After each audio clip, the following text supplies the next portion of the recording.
नमस्कार दोस्तों। आज मैं आपसे एक ऐसा सच शेयर करने वाला हूं जो शायद थोड़ा कड़वा लगे, लेकिन अगर आपने इसे समझ लिया तो आपकी जिंदगी की दिशा बदल सकती है। मैं आपसे एक सवाल पूछना चाहता हूं। क्या आपने कभी ऐसे लोगों को देखा है जिनकी कमाई अच्छी होती है लेकिन महीने के आखिर में उनके पास कुछ भी नहीं बचता? और वहीं कुछ लोग कम कमाते हैं लेकिन धीरे धीरे अमीर बन जाते हैं। ऐसा क्यों होता है? क्या वजह है कि मिडिल क्लास का इंसान जिंदगी भर मेहनत करता है फिर भी अमीर नहीं बन पाता? आज मैं आपको बताऊंगा मिडिल क्लास माइंडसेट की वो 7 गलतियां जो लोगों को सालों तक गरीब बनाए रखती हैं। और सबसे बड़ी गलती है दिखावे का जाल, शो ऑफ ट्रैप। हाँ दोस्तों, दिखावे का जाल। यही वो जाल है जिसमें फंसकर ज्यादातर लोग जिंदगी भर फाइनेंशियल स्ट्रगल करते रहते हैं। मैं आपको एक कहानी सुनाता हूँ। ये कहानी है रमेश और सुरेश की। दोनों बचपन के दोस्त थे। दोनों एक ही मोहल्ले में रहते थे। दोनों की नौकरी भी लगभग एक जैसी थी। दोनों की सैलरी थी 30,000 रुपए महीना। लेकिन 10 साल बाद उन दोनों की जिंदगी पूरी तरह बदल चुकी थी। रमेश आज भी ईएमआई में दबा हुआ था और सुरेश एक छोटा सा घर खरीद चुका था और उसके पास सेविंग्स भी थी। अब सवाल है, दोनों की कमाई एक जैसी थी फिर भी नतीजा अलग क्यों आया? इसका जवाब छुपा है माइंडसेट में, शो ऑफ माइंडसेट। रमेश की एक आदत थी, उसे हमेशा दूसरों को इंप्रेस करना पसंद था। अगर मोहल्ले में किसी ने नया मोबाइल खरीदा तो रमेश सोचता, अगर मैंने इससे अच्छा मोबाइल नहीं लिया तो लोग क्या सोचेंगे? और फिर वो ईएमआई पर 25,000 का मोबाइल खरीद लेता, भले ही उसके पास सेविंग जीरो हो। उसे लगता था अच्छी चीजें दिखेंगी तो लोग मुझे सक्सेसफुल समझेंगे। लेकिन सच्चाई क्या थी? लोग उसे सक्सेसफुल नहीं, फाइनेंशियली केयरलेस समझते थे। Social pressure trap. Middle class की सबसे बड़ी प्रॉब्लम है लोगों का डर। लोग क्या कहेंगे? यही एक सवाल मिडिल क्लास को फाइनेंशियली कमजोर बना देता है। शादी हो तो दिखावा, बर्थडे हो तो दिखावा, फेस्टिवल हो तो दिखावा, भले ही जेब खाली क्यों ना हो। सोचिए, कितनी बार ऐसा हुआ है आपके घर में पैसों की कमी थी लेकिन फिर भी आपने किसी फंक्शन में ज्यादा खर्च कर दिया सिर्फ इसलिए कि लोग क्या सोचेंगे। यही है मिडिल क्लास माइंडसेट ट्रैप। अब बात करते हैं सुरेश की। सुरेश भी मिडिल क्लास था लेकिन उसका माइंडसेट अलग था। वो हमेशा एक सिंपल रूल फॉलो करता था, दिखावे से ज्यादा जरूरी है फाइनेंशियल सिक्योरिटी। अगर उसे नया मोबाइल चाहिए होता तो वो खुद से पूछता, क्या ये जरूरत है या सिर्फ दिखावा? अगर जवाब होता दिखावा तो वो सीधा मना कर देता। याद रखिए, मिडिल क्लास गरीब कम कमाने से नहीं, गलत सोच से बनता है। EMI trap. रमेश की जिंदगी में एक और बड़ी प्रॉब्लम थी, ईएमआई ट्रैप। पहले मोबाइल ईएमआई, फिर बाइक ईएमआई, फिर फर्नीचर ईएमआई, फिर टीवी ईएमआई। धीरे धीरे उसकी सैलरी का 60% हिस्सा ईएमआई में जाने लगा और फिर जब इमरजेंसी आई तो उसके पास एक भी रुपया नहीं था। यही है फेक रिच लाइफस्टाइल। ऊपर से रिच दिखना, अंदर से गरीब होना। आजकल मिडिल क्लास की सबसे बड़ी बीमारी है दिखने में अमीर लेकिन असल में गरीब। मैं आपसे एक सवाल पूछना चाहता हूँ, सच सच बताइए, क्या आपने कभी सिर्फ दिखावे के लिए कोई महंगी चीज खरीदी है? अगर हाँ तो ये समरी आपके लिए ही है।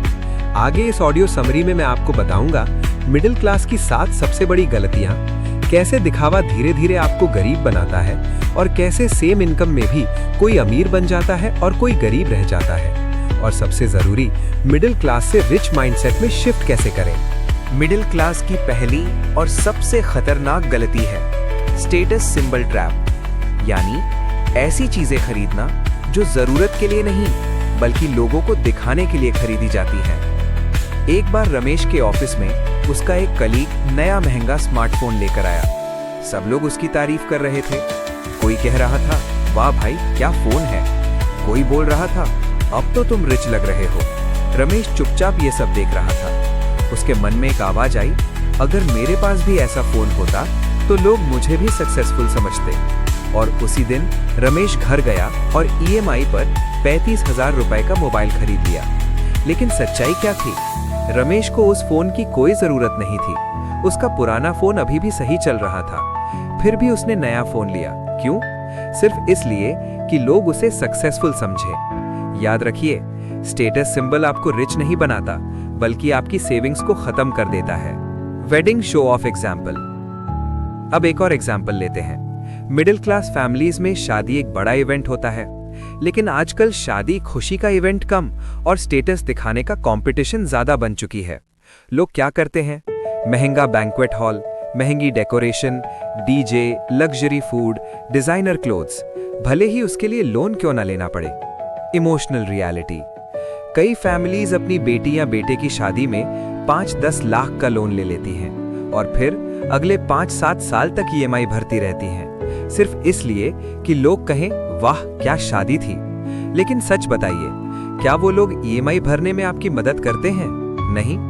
मिडिल क्लास की सबसे बड़ी कमजोरी है दूसरों की नजरों में अच्छा दिखना, लेकिन रिच माइंडसेट वाले लोग दूसरों की नजरों से नहीं, अपने फ्यूचर से सोचते हैं। अब देखते हैं सुरेश ने क्या किया।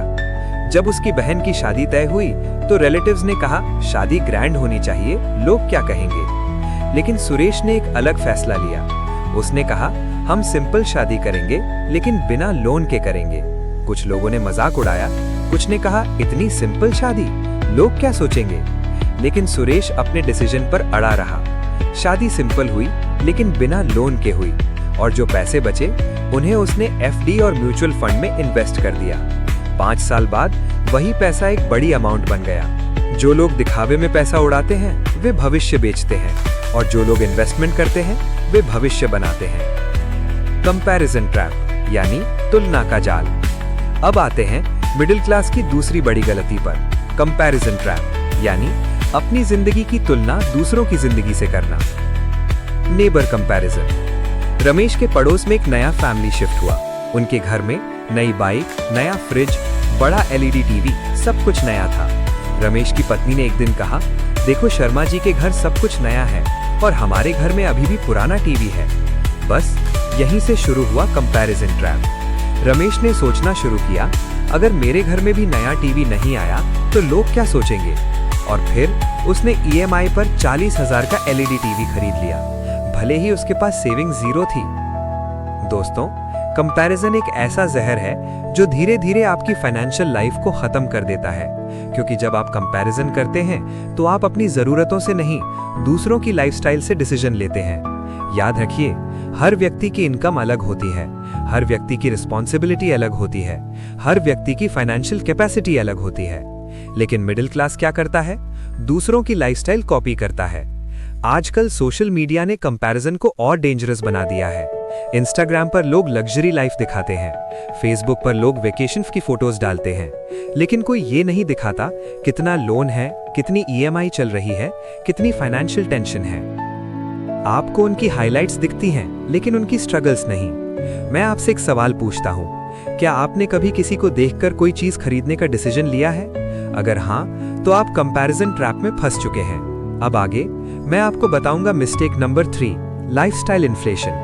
और ये वो गलती है जो इनकम बढ़ने के बाद भी लोगों को गरीब बनाए रखती है, क्योंकि जितनी इनकम बढ़ती है उतना ही खर्च बढ़ जाता है। और यही वजह है कि कई लोग 10 साल नौकरी करने के बाद भी फाइनेंशियली 0 रहते हैं। दोस्तों, मिडिल क्लास की तीसरी सबसे बड़ी गलती है लाइफस्टाइल इन्फ्लेशन, यानी जैसे जैसे इनकम बढ़ती है वैसे वैसे खर्च उससे भी ज्यादा बढ़ जाता है। और यही वजह है कि कई लोग 10-15 साल नौकरी करने के बाद भी फाइनेंशियली 0 रहते हैं। Salary increase trap. अब फिर से चलते हैं रमेश की जिंदगी में। कुछ साल बाद रमेश की सैलरी 30,000 से बढ़कर 45,000 रुपए हो गई। उस दिन रमेश बहुत खुश था। उसने सोचा अब तो जिंदगी आसान हो जाएगी, अब तो मैं सेविंग्स कर पाऊंगा। लेकिन हुआ क्या? सेविंग्स बढ़ने की जगह खर्च बढ़ गया। पहले रमेश सिंपल फोन यूज करता था, अब उसने महंगा स्मार्टफोन ले लिया। पहले सिंपल बाइक थी, अब उसने नई बाइक ईएमआई पर ले ली। पहले सिंपल कपड़े खरीदता था, अब ब्रांडेड कपड़े खरीदने लगा। और धीरे धीरे उसकी सैलरी बढ़ी जरूर, लेकिन सेविंग्स फिर भी 0 रही। इनकम बढ़ने से कोई अमीर नहीं बनता, सेविंग्स और इन्वेस्टमेंट बढ़ने से इंसान अमीर बनता है। ये बात ज्यादातर मिडिल क्लास समझ ही नहीं पाता। आपने अक्सर देखा होगा किसी व्यक्ति की सैलरी 20,000 से बढ़कर 50,000 हो जाती है, लेकिन कुछ साल बाद भी उसके बैंक अकाउंट में 0 बैलेंस रहता है। क्यों? क्योंकि जैसे जैसे इनकम बढ़ती है वो अपनी लाइफस्टाइल अपग्रेड करता जाता है। अब देखते हैं सुरेश ने क्या किया। जब उसकी सैलरी 30,000 से बढ़कर 45,000 हुई तो उसने क्या किया? क्या उसने नई बाइक ली? नहीं। क्या उसने महंगा फोन लिया? नहीं। उसने एक रूल फॉलो किया। रूल, इनकम बढ़े लेकिन लाइफस्टाइल नहीं बढ़ना चाहिए तुरंत। उसने एक्स्ट्रा इनकम का 50% सेविंग और इन्वेस्टमेंट में डाल दिया और सिर्फ 50% लाइफस्टाइल इंप्रूवमेंट में खर्च किया। रिच माइंडसेट वाले लोग इनकम बढ़ने पर लाइफस्टाइल नहीं, इन्वेस्टमेंट बढ़ाते हैं। इमरजेंसी फंड की अनदेखी। मिडिल क्लास की चौथी बड़ी गलती पर आते हैं, इमरजेंसी फंड ना बनाना। ये गलती सबसे ज्यादा डेंजरस है क्योंकि लाइफ में इमरजेंसी कभी भी आ सकती है। एक दिन अचानक रमेश के पिता की तबीयत खराब हो गई। उन्हें हॉस्पिटल ले जाना पड़ा। डॉक्टर ने कहा ऑपरेशन करना पड़ेगा, लगभग 80,000 रुपए का खर्च आएगा। ये सुनते ही रमेश के पैरों तले जमीन खिसक गई। उसने बैंक अकाउंट चेक किया, बैलेंस 3,200 रुपए, बस इतना ही पैसा था। अब क्या करे? उसने फ्रेंड्स से पैसे उधार मांगे, कुछ ने दिए, कुछ ने मना कर दिया। आखिर में उसे लोन लेना पड़ा। दोस्तों, अगर रमेश के पास इमरजेंसी फंड होता तो उसे लोन नहीं लेना पड़ता, लेकिन उसने हमेशा दिखावे पर खर्च किया, सेविंग पर नहीं। इमरजेंसी फंड क्या होता है? इमरजेंसी फंड का मतलब है ऐसा पैसा जो सिर्फ इमरजेंसी के लिए रखा जाए, जैसे बीमारी, एक्सीडेंट, जॉब लॉस, अचानक बड़ा खर्च। Simple rules. हर मिडिल क्लास फैमिली के पास कम से कम 6 महीने के खर्च के बराबर इमरजेंसी फंड होना चाहिए।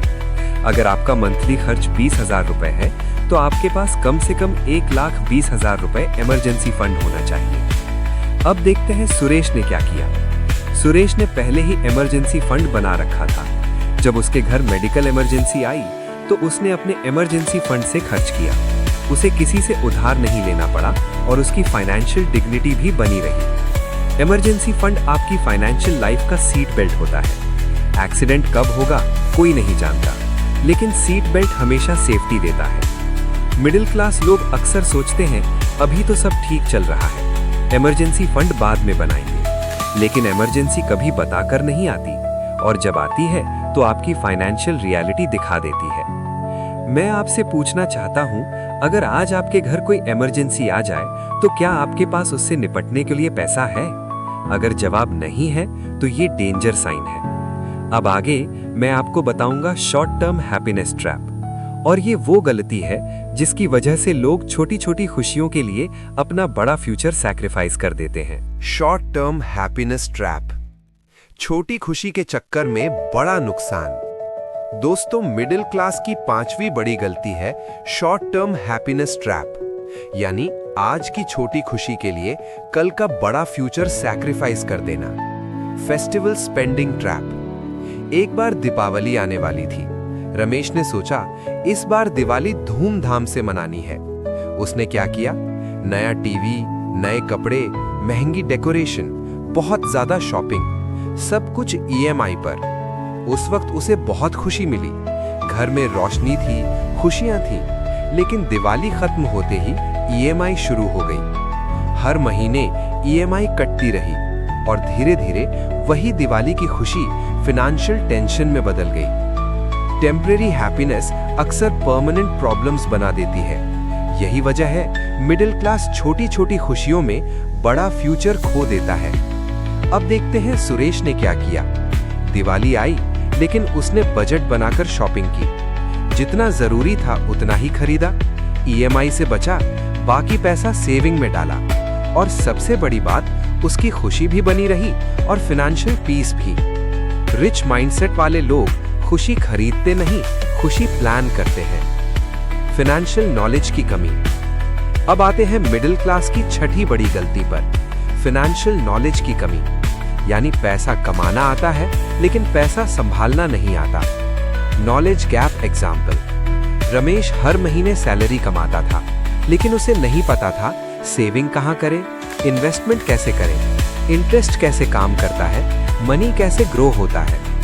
उसे लगता था सेविंग और इन्वेस्टमेंट बहुत मुश्किल चीज है, इसलिए वो हमेशा पैसा बैंक में आइडल छोड़ देता था। दोस्तों, फाइनेंशियल नॉलेज एक स्किल है और हर स्किल की तरह इसे सीखा जा सकता है, लेकिन मिडिल क्लास अक्सर इस स्किल को सीखने में इंटरेस्ट नहीं लेता। अगर आप मनी मैनेज करना नहीं सीखेंगे तो पैसा आपके पास टिकेगा नहीं। इन्वेस्टमेंट से डर। अब आते हैं मिडिल क्लास की आखिरी बड़ी गलती पर, इन्वेस्टमेंट से डरना। कई लोग सोचते हैं इन्वेस्टमेंट रिस्की है, पैसा डूब जाएगा, और इसी डर की वजह से वे इन्वेस्टमेंट शुरू ही नहीं करते। Fear example. रमेश के ऑफिस में एक कॉलीग ने कहा, मैं म्यूचुअल फंड में इन्वेस्ट करता हूं। यह सुनकर रमेश डर गया। उसने सोचा कहीं पैसा डूब गया तो, और उसने इन्वेस्टमेंट शुरू ही नहीं किया। लेकिन उसे यह नहीं पता था सबसे बड़ा रिस्क इन्वेस्टमेंट नहीं करना है, क्योंकि अगर पैसा ग्रो नहीं करेगा तो इन्फ्लेशन उसे धीरे धीरे कम करता जाएगा। जो लोग इन्वेस्टमेंट से डरते हैं वे इन्फ्लेशन से हार जाते हैं। मिडिल क्लास से रिच माइंडसेट में कैसे शिफ्ट करें? अब तक हमने 7 गलतियां देख ली, अब समय है सॉल्यूशंस का। यही वो हिस्सा है जो आपकी जिंदगी बदल सकता है। बजट बनाना शुरू करें। सबसे पहला स्टेप बजट बनाना। बजट का मतलब है हर महीने आपका पैसा कहां जा रहा है ये जानना। Simple budget rule. एक सिंपल रूल फॉलो करें, 50-30-20 रूल। 50% नीड्स यानी जरूरी खर्च, 30% वांट्स यानी शौक, 20% सेविंग और इन्वेस्टमेंट। अगर आप ये रूल 6 महीने फॉलो कर लें तो आपकी फाइनेंशियल लाइफ बदल सकती है। पे योरसेल्फ फर्स्ट रूल। ये रूल रिच माइंडसेट का सीक्रेट है। इसका मतलब पहले सेविंग करें फिर खर्च करें, ना कि पहले खर्च करें फिर जो बचे उसे सेव। सेविंग कोई ऑप्शन नहीं है, सेविंग एक हैबिट है। इनकम का कम से कम 20% इन्वेस्ट करें।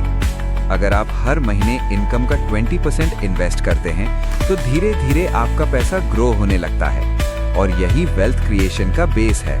दोस्तों, अब मैं आपको एक ऐसी सच्चाई बताने वाला हूँ जो शायद आपकी सोच को हमेशा के लिए बदल दे। हम फिर से लौटते हैं रमेश और सुरेश की कहानी पर। 10 साल बाद का सच। 10 साल बीत चुके थे। रमेश और सुरेश दोनों की उम्र अब लगभग 40 साल हो चुकी थी। एक दिन दोनों पुराने दोस्तों की मुलाकात अचानक एक बाजार में हुई। रमेश थोड़ा परेशान लग रहा था और सुरेश शांत और कॉन्फिडेंट दिख रहा था। सुरेश ने पूछा, कैसे हो रमेश? रमेश ने हल्की सी मुस्कान दी और बोला, बस चल रहा है। लेकिन उसकी आंखों में थकान साफ दिखाई दे रही थी। कुछ देर बात करने के बाद रमेश ने अपनी सच्चाई बताई। घर की ईएमआई चल रही थी, बाइक की ईएमआई चल रही थी, क्रेडिट कार्ड का बिल पेंडिंग था, सेविंग्स लगभग 0, और सबसे बड़ी बात, हर महीने सैलरी आने से पहले ही खत्म हो जाती थी। अब बारी आई सुरेश की। रमेश ने पूछा, और तू बता, तेरी जिंदगी कैसी चल रही है? सुरेश मुस्कुराया और बोला, सब ठीक है, घर का लोन ऑलमोस्ट खत्म हो चुका है और सेविंग्स भी अच्छी हो गई है। ये सुनकर रमेश हैरान रह गया, क्योंकि दोनों की सैलरी लगभग बराबर थी। फिर भी एक फाइनेंशियली स्ट्रेस था और दूसरा फाइनेंशियली सिक्योर। रमेश ने पूछा, यार हम दोनों की इनकम एक जैसी थी, फिर भी तू इतना आगे कैसे निकल गया? सुरेश ने मुस्कुराकर एक सिंपल सा जवाब दिया, मैंने दिखावे की जगह भविष्य को चुना। सुरेश ने आगे कहा, रमेश, मैंने हमेशा एक रूल फॉलो किया, जरूरत और चाहत में फर्क समझा, इनकम बढ़ने पर सेविंग बढ़ाई, इमरजेंसी फंड बनाया, इन्वेस्टमेंट शुरू किया, और सबसे जरूरी, दिखावे से दूरी बनाई। रमेश कुछ देर चुप रहा, फिर उसने धीरे से कहा, काश मैंने भी ये सब पहले समझ लिया होता। उसकी आंखों में हल्का सा पछतावा था। दोस्तों, जिंदगी में सबसे बड़ा दर्द पैसा खोने का नहीं होता, बल्कि सही समय खोने का होता है। उस दिन के बाद रमेश ने एक बड़ा फैसला लिया। उसने तय किया, अब दिखावा नहीं करेगा, ईएमआई कम करेगा, सेविंग शुरू करेगा, इन्वेस्टमेंट सीखेगा। शुरुआत छोटी थी, लेकिन डायरेक्शन सही थी। 3 साल बाद का रिजल्ट। 3 साल बाद रमेश की जिंदगी धीरे धीरे बदलने लगी। क्रेडिट कार्ड लोन खत्म, इमरजेंसी फंड तैयार, मंथली इन्वेस्टमेंट शुरू, फाइनेंशियल स्ट्रेस कम। अब वो पहले जैसा परेशान नहीं था, उसके चेहरे पर कॉन्फिडेंस आने लगा था।